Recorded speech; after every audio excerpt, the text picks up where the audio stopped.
సుందరకాండ పారాయణాన్ని విన్నవారికి చదివినవారికి ఆ హనుమంతుడు సకల జయాలను శుభాలను ఐశ్వర్యాలని తప్పకుండా కలుగజేస్తాడు. కాబట్టి మీరు కూడా నాతో పాటు ఈ సుందరకాండ పారాయణం చేసి తరించండి. శ్రీమద్ రామాయణం సుందరకాండ 18వ అధ్యాయము. ఇంతలో చీకటి పడింది, చంద్రోదయం అయింది. చంద్రుడు పండు వెన్నెల కురిపిస్తున్నాడు. వాతావరణం ఎంతో ఆహ్లాదకరంగా ఉంది.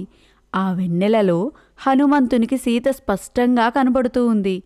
సీత కనబడింది అన్న సంతోషంలో హనుమంతుడు చుట్టుపక్కల ఉన్న రాక్షస స్త్రీలను సరిగా చూడలేదు.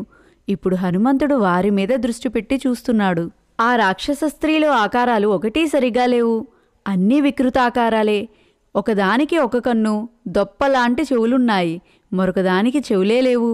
మరొకదానికి చెవులు మొనదేలి ఉన్నాయి. ఒకదాని శరీరం సన్నగా, తల పెద్దదిగా ఉంది. ఇంక వాళ్ళ కేశ సంపద గురించి చెప్పే పనే లేదు. అందరికీ దాదాపు తైల సంస్కారం లేని చింపిరి జుట్టు. కొన్నింటికి పొట్టా స్తనములు వేలాడుతూ ఉన్నాయి. ఒకతి పొట్టిది, మరొకతి పొడుగు. ఒకదానికి ఎత్తుపళ్ళు, మరొకదానికి అసలు పళ్ళే లేవు. ఇలా ఒకదానిని మించి ఒకటి వికృతాకారంలో ఉన్నాయి. ఆ వికృతాకారులైన రాక్షస స్త్రీలను చూశాడు హనుమంతుడు. వారు తమ చేతిలో శూలములు, ముద్గరములు ధరించి ఉన్నారు.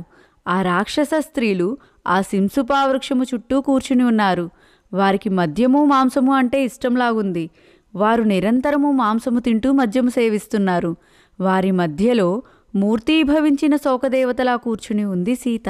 సీతకు ఆభరణములు లేకపోయినా పాతివ్రత్యము అనే ఆభరణంతో ప్రకాశిస్తూ ఉంది. సీత ఒంటి మీద ఎన్ని ఆభరణములు ఉన్నా భర్త అనే ఆభరణం లేకపోవడంతో దరిద్రురాలిగా కనిపిస్తూ ఉంది. ఎల్లప్పుడూ భర్త సన్నిధిలో కాలం గడపవలసిన సీత ఈ ప్రకారముగా రాక్షస స్త్రీల సమూహంతో కాలం గడపవలసి రావడం ఎంతో బాధగా ఉంది. కానీ రాముని పరాక్రమము ఎరిగిన సీత తన కష్టములకు బాధపడటం లేదు. ఆమె పాతివ్రత్యమే ఆమెను రక్షిస్తూ ఉంది. ఎంతో సహనంతో ఓర్పుతో ఉన్న సీత సాక్షాత్తు భూదేవిని తలపిస్తూ ఉంది.